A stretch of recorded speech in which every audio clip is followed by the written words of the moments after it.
जो आइन की बात करते थे उन पर गद्दारी के मुकदमात हैं। आज 45 साल बाद भुट्टो के अदालती कत्ल का केस सुना जा रहा है। क्या नवाज शरीफ भी इंसाफ के लिए 45 साल इंतजार करें? नून लीग के सीनियर रहनुमा जावेद लतीफ़ की मीडिया से गुफ्तगू। कहा, हमारे लिए इंसाफ और कानून के तकाज़े कुछ और हैं और लाडले के लिए कुछ और।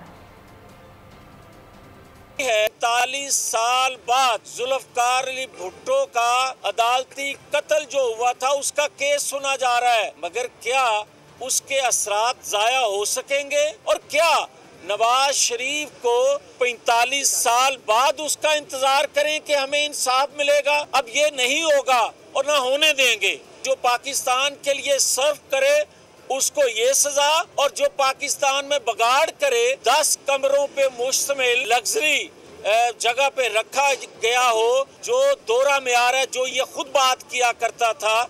आज हमारे लिए कानून इंसाफ के तकाजे और हैं, उसके लिए इंसाफ और कानून के तकाजे और हैं। सब्सक्राइब करें और बेल दबाएं ताकि कोई खबर रह न जाए।